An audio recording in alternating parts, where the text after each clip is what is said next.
우리 룻기 마지막 4장 말씀입니다. 이제 마지막 부분 우리 13절부터 22절까지 제가 봉독해 드립니다. 이에 보아스가 룻을 맞이하여 아내로 삼고 그에게 들어갔더니 여호와께서 그에게 임신하게 하심으로 그가 아들을 낳은지라. 여인들이 나오미에게서 이르되 찬송할지로다 여호와께서 오늘 내게 기업 물을 자가 되게 하지 아니하셨도다. 이 아이의 이름이 이스라엘 중에 유명하게 되기를 원하노라. 이는 내 생명의 회복자이며 내 노년의 봉양자라. 곧 너를 사랑하며 7 아들보다 귀한 내 며느리가 낳은 자로다 하니라. 나오미가 아기를 받아 품에 품고 그의 양육자가 되니 그의 이웃 여인들이 그에게 이름을 지어주되 나오미에게 아들이 태어났다 하여 그의 이름을 오벳이라 하였는데 그는 다윗의 아버지인 이새의 아버지였더라. 베레스의 계보는 이러하니라. 베레스는 헤스론을 낳고 헤스론은 람을 낳았고 람은 아미나답을 낳았고 아미나답은 나손을 낳았고 나손은 살몬을 낳았고 살몬은 보아스를 낳았고 보아스는 오벳을 낳았고 오벳은 이새를 낳고 이새는 다윗을 낳았더라. 아멘. 우리 하나님의 큰 은혜가 또 오늘 또 이 한 주간도 함께 하기를 축복합니다. 이제 룻기 마지막 4장 말씀입니다.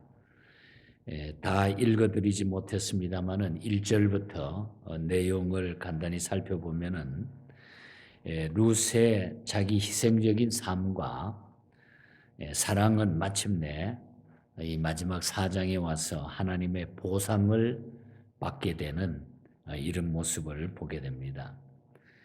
보아스는 먼저 우리가 1절부터 6절 사이를 보면 되는데 성문에 올라가 가지고 성읍의 장로님들을 10명을 다 초청한 가운데 엘리멜렉의 친족 가운데 가장 가까운 자를 만나 가지고 기업 물을 일을 의논했습니다. 말씀드린 대로 이 기업 물을 자라고 하는 것은 친족 중에도 더 앞에 순서적으로 되어 있기 때문에 보아스보다 기업 물을 의무가 있는 자가 있었다는 얘기입니다. 그래서 먼저 기업 물을 자가 그 자격이 있는 자에게 이야기를 해가지고 이제 의논하는 장면이 1절부터 6절까지 쭉 나타나 있습니다. 그러한 가운데 그 친족이 자기 권리를 포기함으로써 보아스는 기업 물을 자의 권리를 결국 취하게 되고 룻과의 결혼을 정식으로 선포하고 결혼하게 됩니다. 그런데 그 6절에 보면은 그 기업 물을 자가 이르되 나는 내 기업에 손해가 있을까 하여 나를 위하여 물으지 못하노라. 내가 물을 것을 내가 물으라. 나는 도무지 못하리라. 그러니까 그 기업 물을 자가 자기에게 계산을 해보니까 너무너무 손해가 많으니까 자기는 노 했다고 하는 그런 얘기죠. 그래서 보아스는 기업 물을 자의 권리를 취하고 룻과의 결혼을 정식으로 선포하고 결혼하게 됩니다. 오벳이라는 아들을 낳게 됩니다. 그가 바로 다윗의 할아버지가 된다는 것이요. 그것이 이제 쭉 본장에 나타나는 마지막 족보까지 나오는 내용의 말씀입니다. 그래서 오늘 아침에는 다윗의 조상이 된 룻에 대해서 다시 한번 우리가 정리를 하고 결론적으로 주신 말씀을 우리가 기억하기를 바랍니다. 말씀드린 대로 기업 물을 자가 된 보아스에 대해서 구체적으로 좀 더 생각을 해봅니다. 기업 물을 자라고 하는 것은 앞에서 말씀드렸습니다마는 형제나 친족이 어려움에 처했을 때에 그것을 해결해 주어야 하는 구속자의 역할을 감당하는 자입니다. 따라서 기업 물을 자는 대개 손실을 보는 것이 일반적이었다는 거죠. 우리가 레위기 25장 25절 이하에 보면은 쭉 여기 기업 물을 자에 대한 그 내용들이 어떤 일들을 통해 가지고 기업을 물어줘야 한 내용들이 나타나 있는 것을 보게 됩니다. 그 중에 대개 이 결혼을 해가지고 계대를 물러주는 의무까지 수행하는 입장일 때는 더욱 그것이 중요했다 하는 것을 보여주고 있습니다. 그런데 이 보아스의 경우는 룻과 결혼하게 되면은 어떤 이득이 생기는 것이 아니라 그 기업이 자기 재산이 되는 것이 아니라 오히려 룻이 낳은 아들의 것이 다 되어져 버리고 맙니다. 그와 같은 이유로 이 엘리멜렉 가장 가까웠던 친족은 그렇게 되니까 처음에는 단순히 자기의 그 유익이 되는 권리를 행사하다가 나중에는 손해가 될 것 같으니까 그것을 번복하고 자신의 권리를 그 다음 권리가 있는 보아스에게 넘겨주고 말았다는 거죠. 자신은 손해 보기 싫다는 거죠. 그것이 4절에서 6절 사이에 자세하게 기록이 되어 있습니다. 하지만 이 보아스는 자신에게 큰 손실이 미칠 것이 뻔함에도 불구하고 자신에게 돌아온 의무를 성실히 수행할 것을 선언하게 됩니다. 장로들을 10명을 불러가지고 그 앞에서 모든 사람들에게 공개적으로 그것을 밝히게 되는 거죠. 그와 같은 희생정신은 그로 하여금 장차 이스라엘의 가장 위대한 왕 다윗의 조상이 되게 되었다고 하는 사실인 것입니다. 놀라운 일. 나아가서는 우리 예수 그리스도의 족보에 그 줄기를 쥐게 된다고 하는 사실입니다. 그래서 우리가 잘 아는 마태복음 1장에 예수님의 족보가 나오잖아요. 거기 5절과 6절에 보면 살몬은 라합에게서 보아스를 낳았고 보아스는 룻에게서 오벳을 낳고 오벳은 이새를 낳고 이새는 다윗 왕을 낳으니라. 바로 오늘 족보가 나오는 것이 이 마태복음 1장에 예수님의 족보에 그대로 기록이 되어 있는 것을 우리는 알게 되는 것입니다. 하지만 이 엘리멜렉의 친족이었던 사람은 자신이 미칠 눈에 보이는 손해를 이유로 해가지고 자신에게 부여된 권리를 다 포기해버리고 자신에게 돌아갈 수 있었던 영적 축복을 다 놓치고 말았다고 하는 거죠. 그래서 우리가 하나님 앞에 살아가면서 결단적인 일들과 영적인 일들과 말씀 중심의 삶이 얼마나 중요한 것을 우리는 알 수가 있어요. 그래서 우리는 어떤 데 내가 손해가 되더라도 하나님의 뜻을 우리가 이루기 위해서는 그것을 우리가 순종하고 희생할 줄도 알아야 된다. 하나님이 거기에 대한 보상은 반드시 해 주신다고 하는 사실인 겁니다. 그래서 이 보아스는 기업 물을 자로서 최선을 다했다고 하는 사실을 우리가 보게 됩니다. 그래서 보아스는 룻을 아내로 이제 최종 결정을 해가지고 아내로 맞이하게 되죠. 13절에 보면 경건한 개종자인 이 룻은 하나님께 충분한 상급을 이제 받게 됩니다. 이제 룻은 이삭 줍는 자가 그 이삭 줍는 자로서 아주 그냥 비참하게 부족하게 살았지만 이제는 그 밭에 종들에게 명령을 내리는 주인의 위치가 되었어요. 자기가 그 밭에 가가지고 이삭 주워가지고 와서 먹고 살았는데 이제는 그 밭의 주인이 돼가지고 종들에게 명령하는 위치까지 됐다는 거죠. 뿐만 아니라 룻은 어머니가 되었습니다. 하나님께서는 그전에는 잉태하지 못했던 룻의 태를 열어가지고 잉태케 함으로써 자녀의 즐거운 어미가 되게 하셨다. 우리가 시편 127편에도 보면은 태의 열매는 하나님의 상급이라고 그랬습니다. 태의 열매는 하나님의 상급이라고 그랬고 그 말씀처럼 그녀는 하나님께 큰 상급을 받은 거죠. 큰 상급을 받은. 더 나아가서 그 아들 오벳은 후에 다윗의 할아버지가 됐다고 하는 겁니다. 동시에 예수 그리스도의 혈속이 됐다, 혈통이 됐다는 거죠. 얼마나 귀한 족보입니까? 우리는 이런 신앙의 족보를 사모해야 되고 우리 역시 예수 믿음으로 이 신앙의 족보가 됐다고 하는 것. 하나님의 자녀가 됐다고 하는 것. 이건 너무 놀라운 일이죠.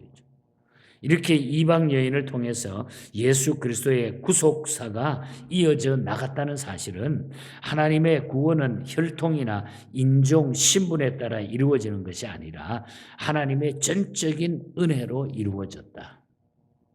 하나님이 저와 여러분을 거기에 불러주시고 거기에 끼워주셨다고 하는 것이 얼마나 놀라운 일인가 그런 생각을 하게 됩니다.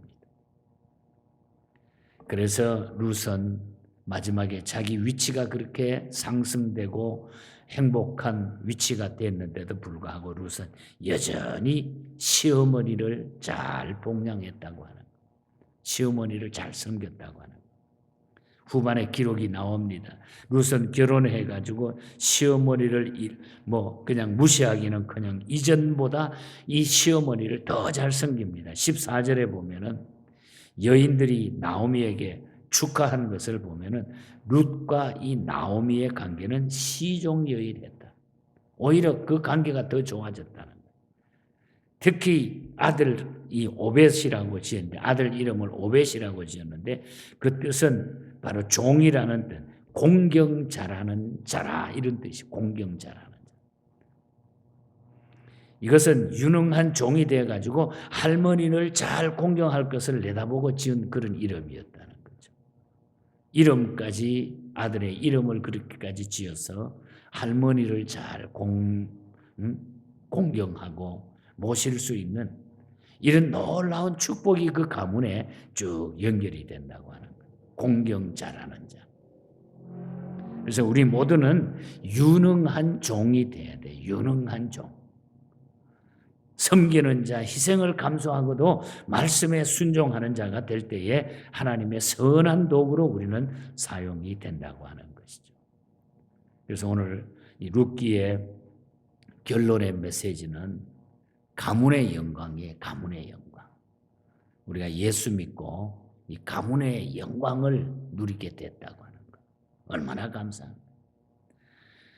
우리가 그렇기 때문에 이제 주님이 우리의 조상이 되셨고 주님이 나의 구속자가 되셨고 그 혈통 속에 우리가 살아가는 이 기쁨이 있으니까 우리 하나님 앞에 감사하면서 이 주님을 찬송하면서 살아가야 돼.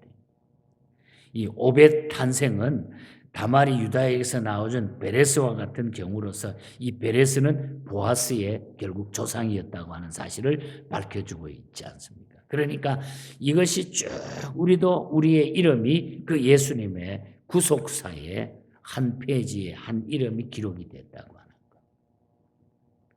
얼마나 놀라운 하나님의 은혜입니까?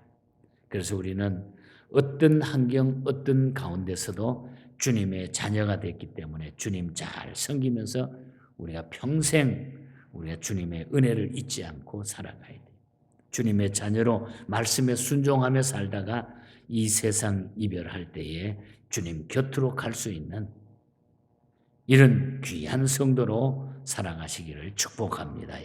가문의 영광이라는 거죠. 예수 믿은 것이 얼마나 놀라운 일인가. 그 376장 그 가사 가운데 저는 이 세상 이별할 때 주님 곁에 갈 수 있다고 하는. 이 세상 이별할 때에 주님 앞에 내가 간다. 이 세상과 이별이 될 때에 내가 갈 곳이 정해져 있다는 것. 주인 되시는 주님, 그 주님이 우리의 처소를 예비하러 가셨기 때문에 딱 내 자리 맡아놓고 기다리고 계신다고 하는. 얼마나 놀라운 축복입니까? 376장을 늘 우리가 이것은 우리 한국교회의 무명의 평신도가 쓴 가사예요. 원래 메이슨이라고 하는 분이 작곡했는데 이 곡이 너무 유명하니까 전부 여기다가 찬송가에 시를 써가지고 가사를 붙였는데 똑같은 찬송가 곡이 우리가 갖고 있는 찬송가에 세 군데가 나옵니다. 376장 내 평생 소원 이것뿐. 그리고 23장 만 입이 내게 있으면 그 입 다 가지고. 그리고 170장 구주의 크신 인내를 내 마음에 채우사. 똑같은 곡이 세 곡이. 그 전부 우리 한국교회 무명의 성도들이 시를 써가지고 올려놓은 찬송가. 너무 귀해서 함께 부르고 있는 거. 그 내용들이 보면은 성령과 그다음에 주님의 그 사랑과 평생 우리가 예수 믿는 사람이 됐기 때문에 평생 주님을 섬기면서 바로 살아가기를 소원하는 이런 시. 그래서 더 마음에 와 닿는 것이 우리 한국교회 무명의 평신도들이 쓴 시기 때문에 403장 로리 목사님이 만든 찬송도 마찬가지. 그래서 우리가 예수님 족보 안에 예수 안에 우리가 들어와 있기 때문에 결국은 우리는 주 안에서 살아가는 거. 어떤 일이 있어도 우리는 그 기쁨을 가지고 간직하며 살아가야 돼. 원래 그 원문 가사는 찬송가 403장 가사는 이렇게 되어 있습니다. 나의 기쁨 위안 사라진다 한들 주 나의 구세주 살아계시니 어떠하리. 그가 어두운 밤에도 환난에도 나를 지키시고 감싸 주신다. 그러니 나는 찬양하지 않을 수가 없다.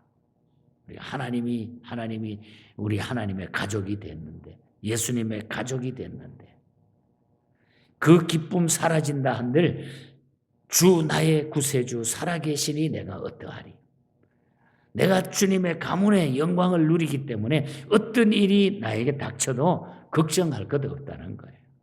어두운 밤에도 환난에도 나를 그분이 지키고 계시기 때문에 감싸 주신다고 약속했기 때문에 그러니까 내가 어찌 찬양하지 아니할 수가 있습니까? 이런 고백이죠. 그래서 우리는 가문의 영광을 누리면서 자랑하면서 예수 믿는 자의 그 자부심 이것을 우리가 전하면서 살아가는 저와 여러분이 되시고 언제나 우리는 하나님의 자녀인 것을 잊지 않고 이 하나님의 자녀로서 하나님의 뜻을 이룰 수 있는 이런 믿음의 승리자로 늘 살아가시기를 주님 이름으로 간절히 축복합니다. 하나님 아버지